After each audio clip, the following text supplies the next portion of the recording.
اعوذ باللہ السمیع العلیم من الشیطان اللعین الرجیم بسم اللہ الرحمن الرحیم الحمد للہ علی ما انعم وَلَهُ الشُّكْرُ عَلَى مَا أَلْهَمَ وَالثَّنَاءُ بِمَا قَدَّمَ مِنْ عُمُومِ نِعَمٍ ابْتَدَأَهَا وَسُبُوغِ آلَاءٍ أَسْدَاهَا وَتَمَامِ مِنَنٍ وَالَاهَا وَالصَّلَاةُ وَالسَّلَامُ وَالتَّحِيَّةُ وَالْإِكْرَامُ عَلَى أَشْرَفِ النَّبِيِّينَ وَخَاتَمِ الْمُرْسَلِينَ سیدنا و نبینا و مولانا ابی القاسم المصطفیٰ محمد اللہم صلی علی محمد وآل محمد و اہل بیتہ الطیبین الطاہرین المعصومین المظلومین المنتجبین المنتخبین المیامین سیما بقیت اللہ فی الارضین روحی و ارواح العالمین لتراب مقدمہ الفدا واللعنۃ الدائمۃ الباقیۃ علی اعدائہم اجمعین من یوم ظلمہم الی قیام یوم الدین رب اشرح لی صدری ویسر لی امری واحلل عقدۃ من لسانی یفقہوا قولی اما بعد فقد قال اللہ سبحانہ وتعالی فی محکم کتابہ المبین بسم اللہ الرحمن الرحیم انا اول بیت وضع للناس للذی ببکہ صلوات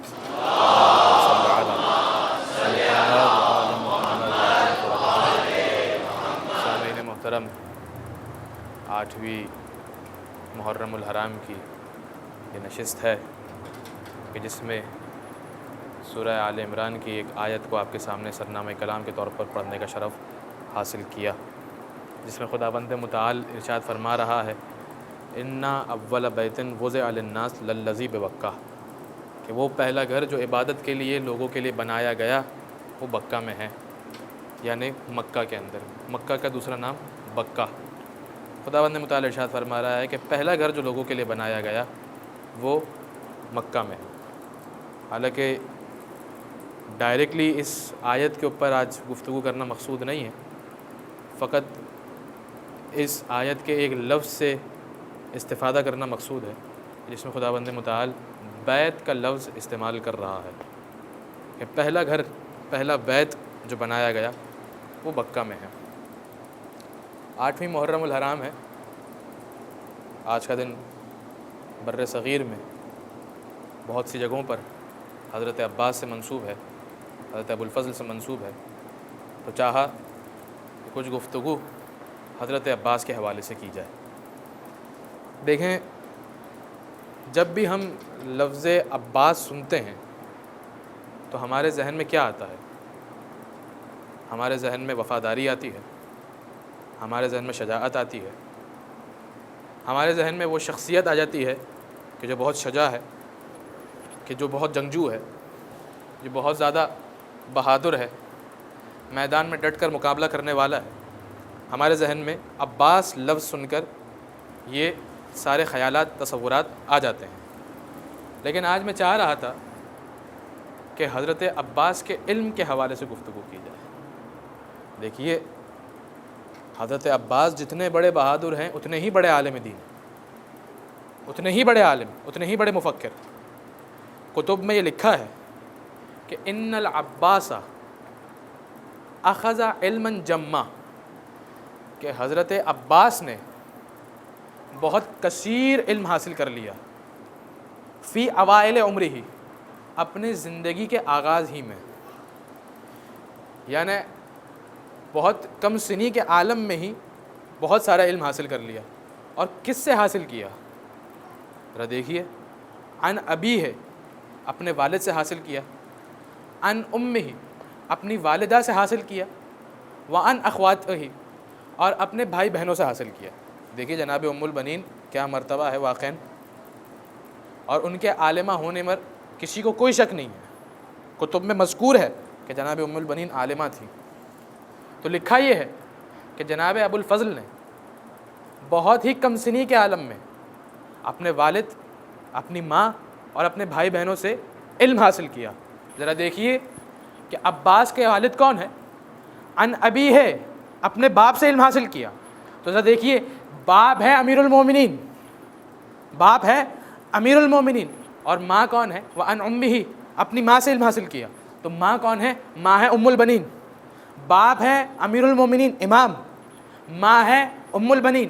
اور دیکھیے وہ اخواتی ہی، اپنے بھائی بہنوں سے حاصل کیا۔ تو بھائی ہے، ایک بھائی ہے حسن امام، دوسرا بھائی ہے حسین امام، ایک بہن ہے زینب جسے عالمہ غیر معلمہ کہا جاتا ہے، اور دوسری بہن ہے ام کلثوم جو اپنی بڑی بہن کی ترجمانی کرتی ہے۔ درود بھیجے محمد و آل محمد صلی اللہ علیہ وسلم۔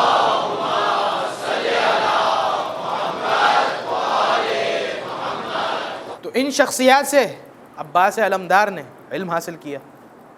اب ذرا دیکھیے کہ کیسا ہے، کس طرح سے علم حاصل کیا۔ یہ جو علم جو حاصل کیا ہے وہ کس طرح سے کیا ہے؟ معصومین کی حدیث ہمارے سامنے موجود ہے، روایات موجود ہے کہ ان العباس زک العلم زکا،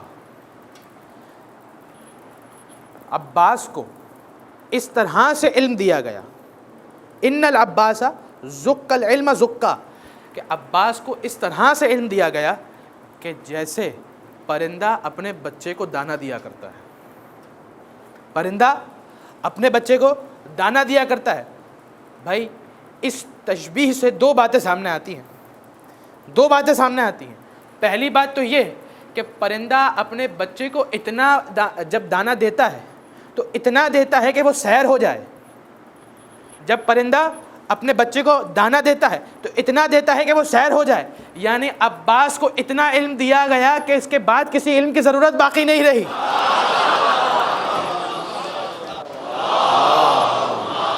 صلی علی محمد۔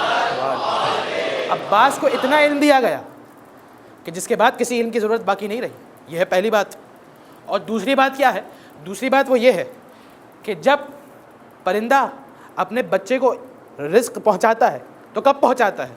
جب وہ بہت چھوٹا ہوتا ہے، جب کم سنی کا عالم ہوتا ہے، جب صغر سنی ہوتی ہے، تب پرندہ اپنے بچے کو رزق پہنچاتا ہے۔ یعنی اس کا مطلب یہ ہوا کہ عباس کو اس وقت علم دیا گیا کہ جب وہ بہت چھوٹے تھے، تو یعنی بہت کم سنی کے عالم میں عباس عالم ہو گئے۔ اور ذرا دیکھیے کہ اپنے علم کا مظاہرہ کس طرح سے کر رہے ہیں، دیکھیے کہ اپنے علم کا مظاہرہ کس طرح سے کر رہے ہیں۔ کتب میں لکھا ہے، یہ پورا خطبہ موجود ہے، یوم الترویہ 8ویں ذی الحجہ کا روز ہے، حسین کا قافلہ تیار ہے کوفہ اور کربلا کی جانب روانہ ہونے کے لیے، اور ایسے میں حضرت عباس ہیں کہ جو خانہ کعبہ کی چھت پر بلند ہے اور خطبہ ارشاد فرما رہے ہیں، اور خطبہ واقعاً کیا الفاظ استعمال کیے ہیں، اپنے مطلب کو کس طرح سے پہنچایا ہے، کوئی لگی لپٹی نہیں رکھی، اسٹریٹ فارورڈ انداز میں اپنا مطلب اپنا بیان لوگوں تک پہنچا دیا۔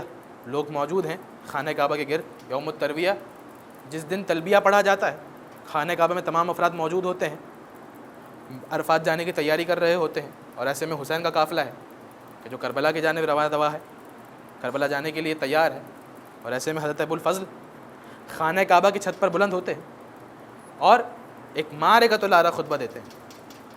فرماتے ہیں بسم اللہ الرحمن الرحیم، شروع اللہ کے نام سے جو بڑا مہربان نہایت رحم کرنے والا ہے۔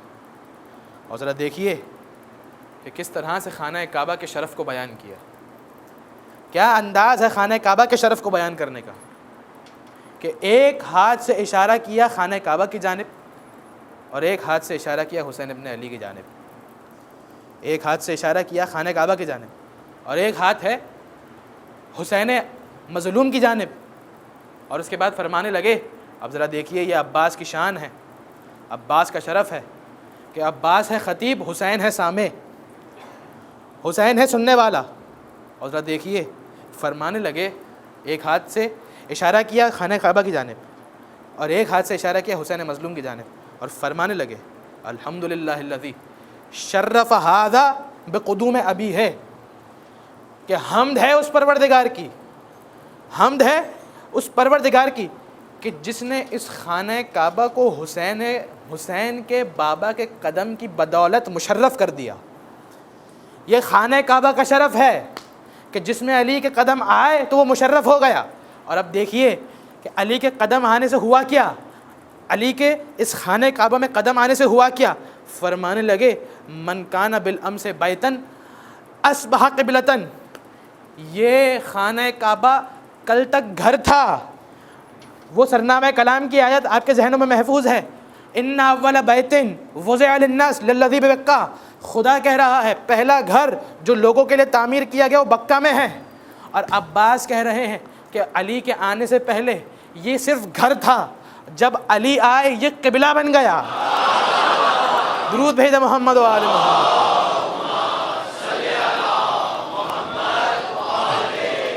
من کان بالامس بیتن واصبح قبلتن. کل تک یہ صرف گھر تھا, جب علی کے قدم اس خانہ کعبہ میں آئے تو یہ قبلہ بن گیا. اور اب فرمانے لگے ایھا الکفرۃ الفجرہ ایھا الکفرۃ الفجرہ. اے کافروں, اے فاجروں. اللہ اکبر. عباس لفظ استعمال کر رہے ہیں, خانہ کعبہ کی چھت پر کھڑے ہیں اور کہہ رہے ہیں ایھا الکفرۃ الفجرہ. اے کافروں, اے فاجروں. کافر کون ہوتا ہے؟ کافر وہ ہوتا ہے کہ جس کا عقیدہ خراب, جس کا عقیدہ صحیح نہ ہو وہ کافر. اور فاجر کون ہوتا ہے؟ فاجر وہ ہوتا ہے جس کا عمل خراب ہو. فاجر وہ ہے جس کا عمل خراب ہو. تو کافر وہ کہ جس کا عقیدہ خراب, فاجر وہ کہ جس کا عمل خراب. تو عباس یہ بتلانا چاہ رہے ہیں کہ تم حسین کے سامنے آئے, نہ تمہارا عقیدہ کسی کام کا, نہ تمہارا عمل کسی کام کا.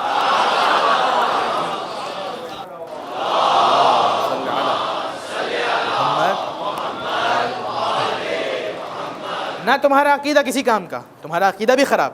ایھا الکفرۃ الفجرہ, تمہارا عمل بھی خراب, تم فاجر ہو, تم کافر ہو. اور اس کے بعد فرمانے لگے اتصدون طریق البیت لامام البررہ. کیا تم نیکوکاروں کے امام کی راہ کے اندر رکاوٹ بننا چاہتے ہو؟ کیا اسے کعبے تک پہنچنا نہیں چاہتے؟ یہ کیا وقت آ گیا ہے؟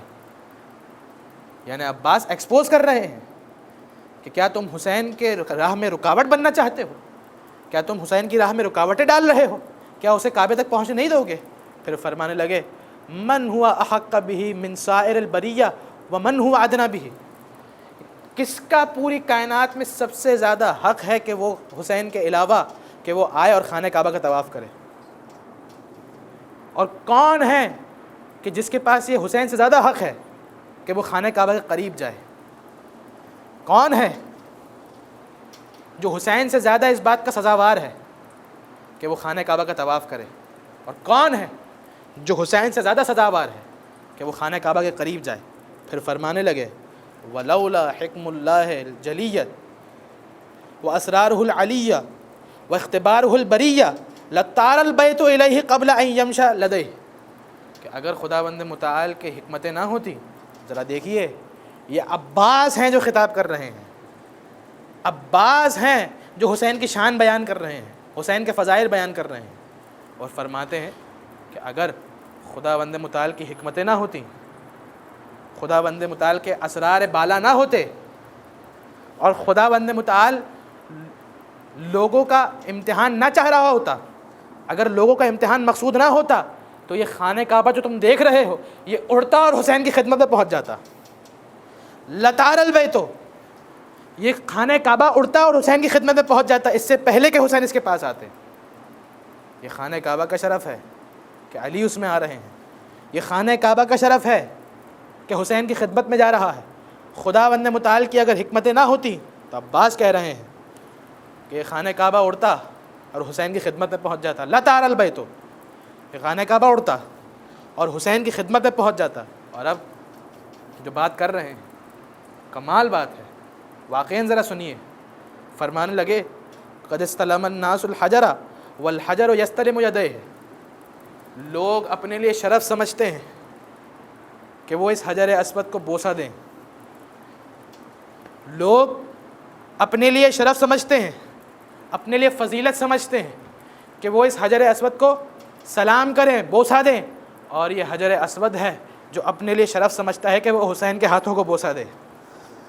یہ عباس کہہ رہے ہیں، کوئی عام شخصیت نہیں ہے، یہ عباس کہہ رہے ہیں۔ ذرا دیکھیے واقعاً آج بھی آپ کو مل جائے گا، دھکے لگ رہے ہوتے ہیں، ایک دوسرے کی جان پر آئے ہوئے ہوتے ہیں کہ کسی طریقے سے حجر اسود کو بوسہ دے دیں، کسی طریقے سے حجر اسود تک ہاتھ پہنچ جائے۔ یہ لوگ اپنا شرف سمجھ رہے ہیں کہ ہم حجر اسود کو بوسہ دیں گے، اور حجر اسود اپنے لیے شرف سمجھتا ہے کہ حسین کے ہاتھوں کو بوسہ دے۔ پھر فرمانے لگے وَلَوْ لَمْ تَكُنْ مَشِيَّةُ مَوْلَايَ مَجْبُولَةً مِّن مَشِيَّةِ الرَّحْمَٰنِ، اگر میرے مولا کا ارادہ مشیت خدا بندی کا پابند نہ ہوتا تو کیا ہوتا؟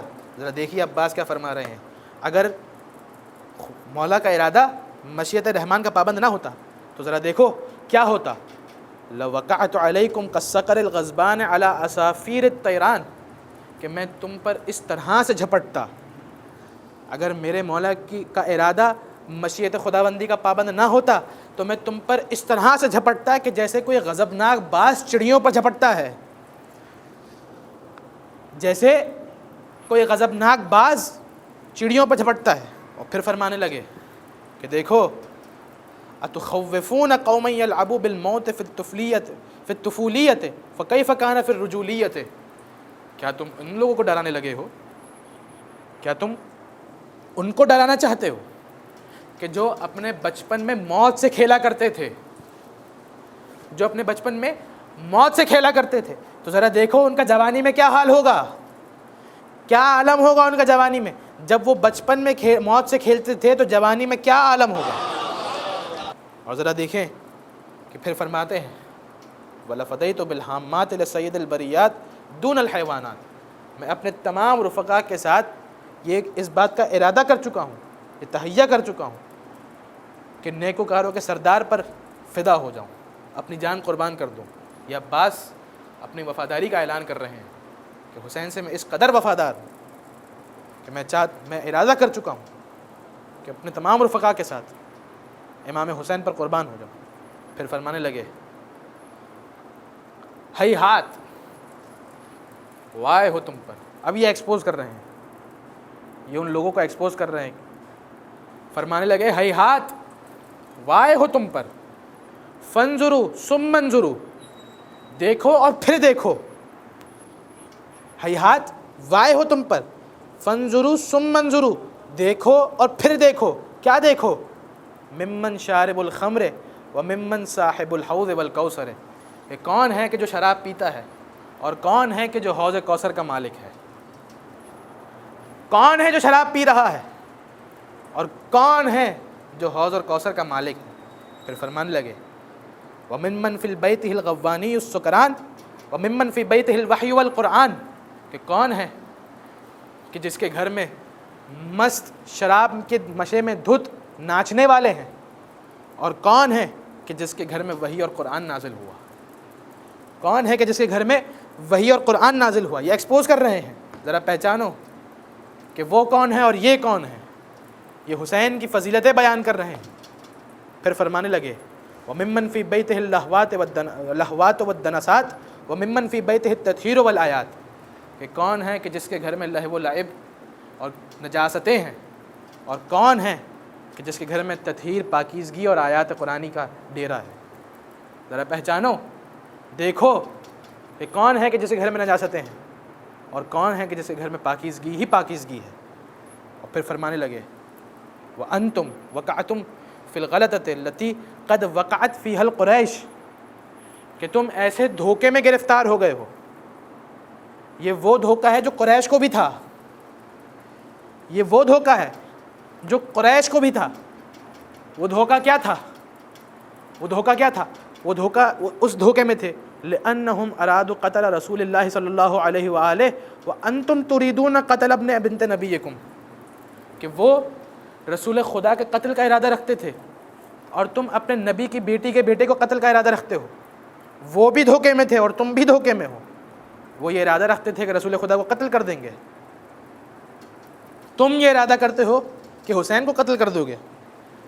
آگے دیکھیے وَلَا يُمْكِنُ لَهُمْ مَا دَامَ أَمِيرُ الْمُؤْمِنِينَ عَلَيْهِ السَّلَامُ حَيًّا، وہ یہ کام انجام نہیں دے سکتے تھے.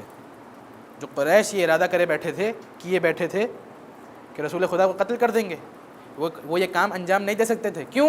اس لیے کہ امیر المومنین زندہ تھے. رسول کی حفاظت کے لیے امیر المومنین موجود تھے.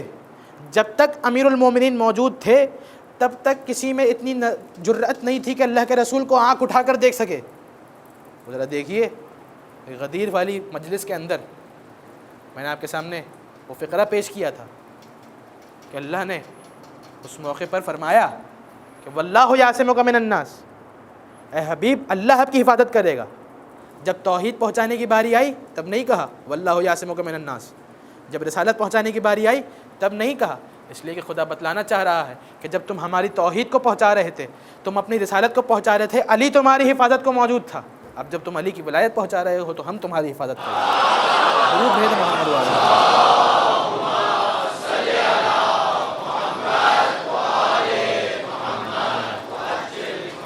قریش کے لیے ممکن نہیں تھا کہ جب تک مولا زندہ ہیں رسول پر حملہ کر سکیں. اب ذرا دیکھو وَكَيْفَ يُمْكِنُ لَكُمْ قَتْلَ أَبِي عَبْدِ اللَّهِ الْحُسَيْنِ مَا دُمْتُ حَيًّا صَلِيلًا, کہ تمہارے لیے کیسے ممکن ہو جائے گا کہ جب تک میں زندہ ہوں تم حسین تک پہنچ جاؤ, تم حسین کو قتل کر دو. جب تک میں زندہ ہوں تب تک کسی کی مجال نہیں ہے کہ حسین تک پہنچ جائے. پھر آگے دیکھیے فرما رہے ہیں تعالوا اخبرکم بسبیلہ, ہاں اگر تم حسین کو قتل کرنا چاہتے ہو تو میں تمہیں راستہ بتاتا ہوں. اگر تم حسین کے قتل کا ارادہ رکھتے ہو میں تمہیں راستہ بتاتا ہوں کیسے قتل کر سکتے ہو. ذرا دیکھو بادروا قتلی واضربوا عنقی, کہ تم پہلے مجھے قتل کرو, میری گردن پر چھری چلاؤ, میری گردن مارو اور پھر اس کے بعد حسین تک پہنچ جاؤ. یعنی تمہیں حسین تک پہنچنے کے لیے پہلے مجھے مارنا پڑے گا. جب تک میں زندہ ہوں حسین تک کوئی نہیں پہنچ سکتا. پھر فرمانے لگے لا بلغ اللہ مدارکم وبدد اعمارکم واولادکم ولعن اللہ علیکم وعلی اجدادکم. خدا تمہیں تمہارے مقصود تک نہ پہنچائے, تمہاری اور تمہاری اولاد کی عمریں کم کر دے, اور تم پر اور تمہارے اجداد پر خدا لعنت کرے. یہ ابو الفضل نے ایکسپوز کیا ہے, اپنے علم کا مظاہرہ کیا ہے. خانہ کعبہ کی چھت ہے, اس پر ابو الفضل کھڑے ہیں, علمدار ہیں, علمدار کی مجلس ہے. میں کچھ اشعار بھی پڑھنا چاہتا تھا, کچھ بند پڑھنا چاہتا تھا امیر انیس کے, لیکن دامن وقت میں گنجائش نہیں ہے. کچھ بند اگر ہو سکے گا میں پڑھ دوں گا. دیکھیں عباس کا منصب ہے علمبرداری, اور آپ جانتے ہیں کہ امیر المومنین نے عباس کو حسین ہی کے لیے مانگا تھا. امیر انیس صلی اللہ مقامہ واقعاً جب اپنا ممالکۃ الآراء مرثیہ لکھ رہے تھے تو جب یہاں پر پہنچے کہ حسین منصب علمبرداری سونپنا چاہتے ہیں کسی کو, تب مشورہ کر رہے ہیں.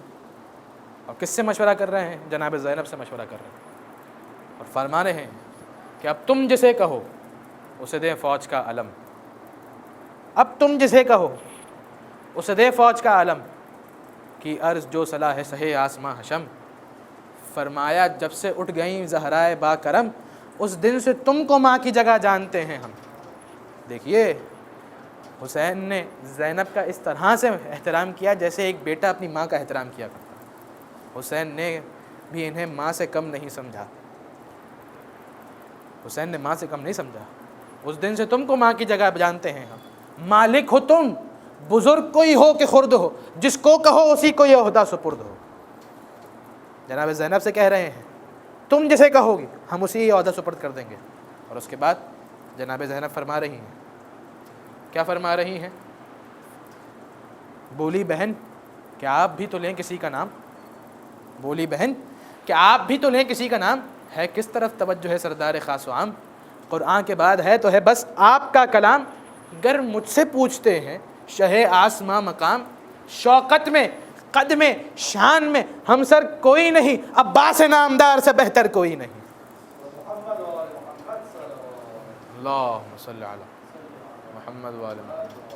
عباس نامدار سے بہتر کوئی نہیں. اور اب دیکھیے کہ میر انیس کس طرح سے عباس کی صفات کو گنواتے ہیں کہ عاشق, غلام, خادم دیرین جانثار, فرزند, بھائی زینت پہلو وفا شیار، راحت رساں متی نمودار نامدار، جرار یادگار پدر فخر روزگار، صفدر ہے شیر دل ہے بہادر ہے نیک ہے، بے مثل سینکڑوں میں ہزاروں میں ایک ہے۔ یہ عباس کی صفات گنوا رہے ہیں میر انیس، بے مثل سینکڑوں میں ہزاروں میں ایک ہے، آنکھوں میں اشک بھر کے یہ بولے شہ زمن، ہاں تھی یہی علی کی وصیت بھی ہے بہن۔ اچھا بلائیں آپ کہاں ہیں وہ سب شکن، اکبر چچا کے پاس گئے سن کے یہ سخن، کی عرض انتظار ہے شاہ غیور کو، چلیے پھوپھی نے یاد کیا ہے حضور کو۔ اور اب جب مولا عباس آئے ہیں تو کس طریقے سے آئے ہیں، کس اہتمام سے آئے ہیں؟ عباس آئے ہاتھوں کو جوڑے حضور شاہ، جاؤ بہن کے پاس، وہ بولا یہ بولا وہ دی پناہ، زینب وہیں علم لیے آئی باعث زجا، بولے نشا کو لے کے شہ عرش بارگاہ۔ دیکھیے زینب سے حسین نے علم لیا، اور اب جب عباس کے حوالے کرنا چاہتے ہیں تو کیا کہہ رہے ہیں؟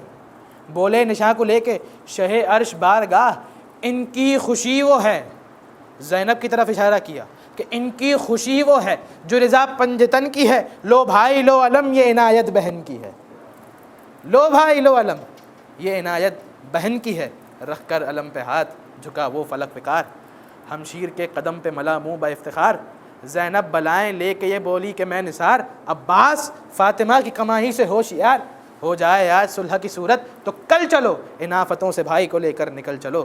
اور اب اس کے بعد عباس فرمانے لگے کہ عرض میرے جسم پہ جس وقت تک ہے سر، کہ عرض میرے جسم پہ جس وقت تک ہے سر، ممکن نہیں ہے یہ کہ بڑھے فوج بدگوہر، تیگے کھچے جو لاکھ تو سینہ کروں سپر، ارے کس کی مجال ہے کہ حسین کو آنکھیں اٹھا کر دیکھ لے، تیگے کھچے جو لاکھ تو سینہ کروں سپر، دیکھیں اٹھا کے آنکھ یہ کیا تاب کیا جگر، ارے ساونت ہیں پسر، ساونت ہیں پسر اسد ذوالجلال کے، گر شیر ہوں تو پھینک دیں آنکھیں نکال کے، گر شیر ہوں تو پھینک دیں آنکھیں نکال کے۔ اب اس کے بعد عباس نے وفاداری کا اظہار کیا اور نجف کی طرف رخ کر کے کہنے لگے، رخ کر کے سوئے قبر علی پھر کیا خطاب، ذرے کو آج کر دیا مولا نے آفتاب، یہ عرض خاک سار کی ہے یا ابو تراب، آقا کے آگے ہوں میں شہادت سے کامیاب، آقا کے آگے ہوں میں شہادت سے کامیاب، سرتن سے ابن فاطمہ کے روبرو گرے، شبیر کے پسینے پہ میرا لہو گرے۔ بس عزیزان محترم، عباس کو علی نے حسین کے لیے مانگا تھا نا، جو دیکھیے کہ کس طرح سے مولا کو مخاطب کر کے کہہ رہے ہیں، شبیر کے پسینے پہ میرا لہو گرے۔ یہ وفاداری کا اعلان عباس نے آج صرف نہیں کیا، 4 شعبان 26 ہجری مولا کی ولادت کا دن، عباس کی ولادت کا دن، جناب ام البنین بیٹے کو تھامے ہوئے پریشان ہیں، امیر المومنین آئے، سوال کرتے ہیں اے ام البنین بیٹے کی ولادت مبارک ہو، مگر میں کیا دیکھ رہا ہوں، تمہارے چہرے پر اضطراب ہے، پریشانی ہے، کیا وجہ ہے؟ جناب ام البنین کہتی ہیں اے آقا جب سے یہ بچہ اس دنیا میں آیا ہے اس نے آنکھ نہیں کھولی، اس نے آنکھ نہیں کھولی۔ امیر المومنین سمجھ گئے یہ بچہ کہاں آنکھ کھولے گا، حسین کو بلایا، اور حسین کو بلانے کے بعد کہتے ہیں اے حسین ذرا اس بچے کو اپنی آغوش میں تو لو۔ جیسے ہی حسین نے عباس کو اپنی گود میں اٹھانا چاہا نا، عباس نے دونوں بازو آگے بڑھائے، گویا یہ کہہ رہے ہوں آقا بازوؤں کا تحفہ ابھی سے قبول کر لیجئے، بازوؤں کا تحفہ ابھی سے قبول کر لیجئے۔ بس عزیزو حسین نے عباس کو اپنی گود میں لیا، عباس نے آنکھیں کھولی، پہلی زیارت حسین کے چہرے کی، اور اب زینب آئیں، کہنے لگی بابا یہ میرا بھائی عباس ہے نا، یہ میرا وہی بھائی عباس ہے نا؟ علی کہتے ہیں جی بیٹا زینب یہ تمہارا وہی بھائی ہے، کہا میرے گود میں تو ذرا دیجیے گا۔ علی نے عباس کو زینب کی گود میں دیا، اور اب زینب عباس کے کانوں میں کچھ کہتی ہے، جب کچھ کہنے لگی علی کہتے ہیں اے زینب بھائی سے ابھی باتیں شروع کر دی، ابھی سے بھائی سے باتیں شروع کر دی۔ زینب کہتی ہیں بابا بھائی سے باتیں ہوں گی اور بہت ہوں گی، ابھی تو فقط ایک امانت ہے جو بھائی کے سپرد کرنی ہے۔ علی نے کہا کون سی امانت؟ کہا بابا ماں کا وقت آخر تھا، مجھ سے کہہ رہی تھی اے زینب تمہارا مستقبل میں ایک بھائی آئے گا جس کا نام عباس ہوگا، جب وہ اس دنیا میں آ جائے کہنا ماں فاطمہ زہرا سلام کہہ رہی ہے۔ بس بابا ماں کا سلام پہنچایا، عزیزو حسین کے لیے مانگا ہے عباس. بس عزیزو 21 رمضان مولا نے تمام بچوں کے ہاتھ حسن کے ہاتھ میں رکھے. عباس ہے کہ جس کا ہاتھ حسین کے ہاتھ میں رکھا. کہا عباس حسین کو اپنا آقا کہہ کر مخاطب کرنا, کبھی بھی حسین کو بھائی کہہ کر مخاطب نہ کرنا, حسین کے ساتھ ساتھ رہنا. عباس نے یہ بات گرہ میں باندھ لی, جہاں جہاں حسین وہاں وہاں عباس. بس عزیزو 10ویں محرم ہے, عاشور کا دن ہے, اصحاب جا رہے ہیں, عباس کا دل تڑپ رہا ہے. مولا کے پاس آتے ہیں, کہا مولا مجھے میدان میں جانے کی اجازت دیجیے. حسین کہتے ہیں عباس تم تو میرے لشکر کے علمبردار ہو, ارے تمہیں کس طرح سے اجازت دے دوں. بس عزیزو اجازت نہیں ملی. جب سارے اصحاب شہید ہو گئے, گھر والوں کے لاشیں آنا شروع ہوئے. عباس آتے ہیں, کہتے ہیں آقا اب تو گودو کے پالوں کے لاشیں آ رہے ہیں, اب تو اجازت دے دیجیے. حسین کہتے ہیں نہیں عباس تم میرے لشکر کے علمبردار ہو. بس عزیزو جب سب کے لاشیں آ گئے, عباس کہتے ہیں اے مولا اب تو مجھے اجازت دے دیجیے. حسین کہتے ہیں عباس تم میرے لشکر کے علمبردار ہو. فنظر یمینا و شمالا, عباس نے دائیں دیکھا بائیں دیکھا اور حسرت سے کہا مولا وہ لشکر کہاں رہا جس کا میں علمبردار تھا. بس عزیزو حسین نے اجازت نہیں دی. جب خیمے سے باہر آئے نا, دیکھتے ہیں سکینہ آ رہی ہے, اور سکینہ آنے کے بعد کہتی ہیں چچا کیا آپ کو میری پیاس نہیں دکھائی دیتی, آپ کو نہیں معلوم میں کتنا پیاسی ہوں. عباس کو موقع ملا, کہتے ہیں سکینہ بابا سے میری سفارش کرو گی. بس عزیزو سکینہ کہتی ہے جی بالکل چچا, بابا نے آج تک میری کوئی بات نہیں ٹالی. بس عزیزو سکینہ کو ایک گود میں لیا, ایک بازو پر مشکیزے کو اٹھایا, اور اب حسین کے پاس آتے ہیں. حسین دور سے دیکھ رہے ہیں کہ عباس سکینہ کو لا رہے ہیں. حسین نے کچھ نہیں کہا, کچھ سوال نہیں کیا, بس ایک جملہ سکینہ سے کہا, ایک جملہ عباس سے کہا. عباس سے کہا عباس جاؤ بچوں کے لیے پانی کا اہتمام کرو, مگر پہلے بڑی بہن سے اجازت لے لینا. اور عزیزو ایک جملہ سکینہ سے کہا, اے سکینہ آج تو چچا کی سفارش کر رہی ہے, مگر کل شمر تازیانے مارے گا, چچا بہت یاد آئے گا. شمر تماچے مارے گا, چچا بہت یاد آئے گا. جب تیری بالیاں چھینی جائیں گی, چچا بہت یاد آئے گا. بس عزیزو وہ بچی اپنی معصومیت میں جانے کیا سمجھی. بس عزیزو اس موقع پر زینب کے پاس عباس آئے ہیں, مختصر کر رہا ہوں, زینب کے پاس عباس آئے ہیں اور کہتے ہیں اے شہزادی میں میدان میں جانے کی اجازت چاہتا ہوں. بس عزیزو اس موقع پر زینب نے کہا, آپ جانتے ہیں نا عباس اور زینب میں ماں اور بیٹے کی عمر جتنا فرق ہے. زینب کہتی ہیں اے عباس میں کوفے میں تھی, بابا مجھے اکثر کہا کرتے تھے اے زینب آج اس کوفے میں شہزادی بن کر آئی ہو, کل ایک وقت ہوگا جب تمہیں اسی کوفے میں بے مخنہ و چادر کے قید ہی بنا کر لایا جائے گا. اے عباس میں سوچتی تھی بابا نے کہا ہے تو صحیح ہوگا, مگر کسی بہن کا اگر عباس جیسا بھائی ہو کس کی ہمت ہے اس کی طرف نظریں اٹھا کر دیکھے. مگر عباس آج جب تم اجازت طلب کرنے آئے ہو میں سمجھ گئی بابا کی وہ پیشن گوئی جلد سچ ثابت ہوگی.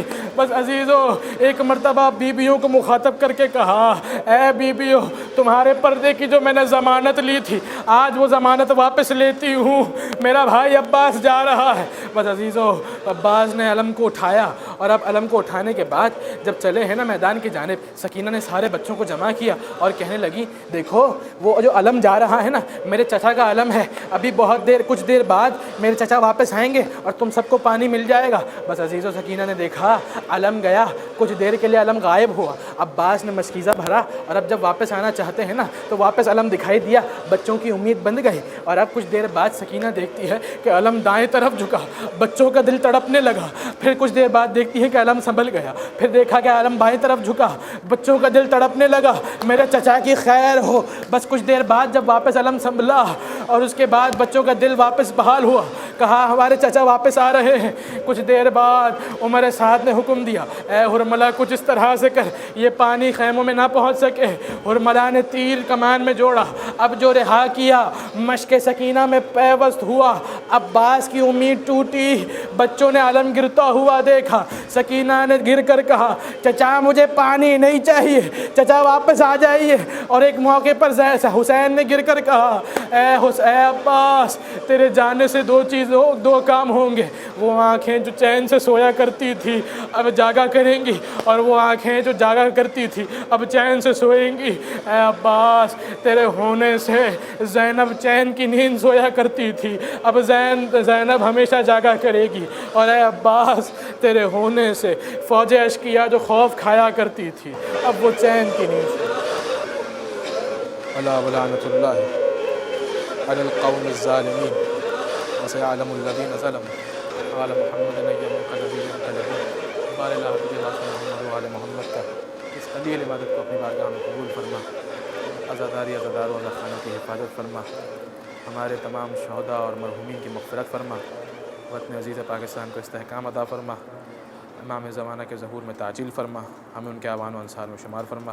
ربنا تقبل منا انک انت السمیع العلیم وتب علینا بحق محمد و اہل بیتہ الطیبین الطاہرین۔